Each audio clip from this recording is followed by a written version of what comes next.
Hi guys! Last time I implemented base architecture of the game and the basic tower which can shoot. Now we should get to the part where we know who we can shoot now.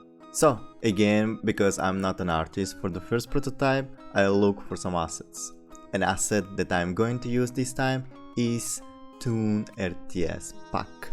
As I said earlier, it's mostly for prototyping. In the end I might change some of the assets to fit the logic of the game. So my first enemy is a worker. No, I don't hate vector workers, it just happened to be the first enemy in the game. So after importing assets and making it work in Unity, the first thing to implement was the enemy movement towards the tower.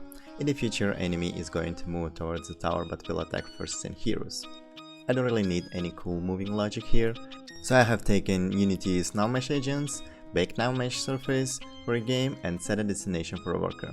That will make the enemy move toward me, stop on obstacles, try to avoid them, and create its own way to its destination. But I also need to add animations for it.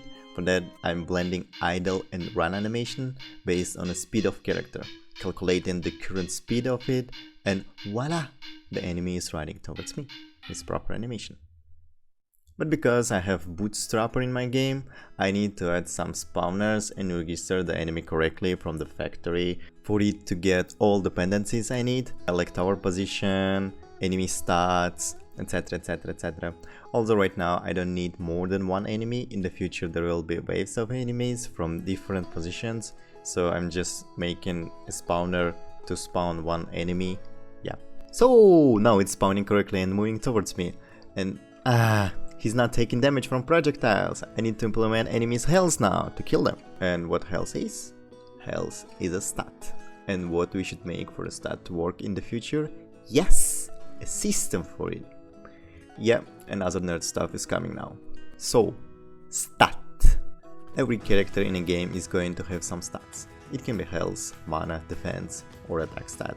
But maybe in the future we can have some stats from RPGs like strength, vitality, agility, etc. That will change the abilities of heroes and their ability to live, do damage, and ability for players to make their own builds. And all of that stats can have some buffs or debuffs on them, like poison, which will decrease your move speed on time, or accuracy debuff, which will make heroes miss, or even a stat debuff that will lower the max health or max damage of hero, and vice versa, buffs that are going to increase hero's capability on the fight. For that to happen, there will be several stat types and their modifiers. Usual stat, which will have some constant value and won't be modified.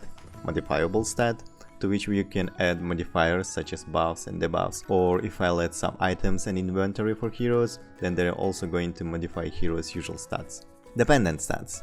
There I will have some stats that are codependent on each other, something like having vitality, which will increase maximum health, or intelligence, which will increase maximum mana. Now finally the enemy has health. Yes, it's just one stat for now, but in future it's gonna be something more, and I should probably see how much health he has. Of course for it I added a small health bar. It's no big deal, so I found some stuff from OpenGameArt and facilitated added UI for it.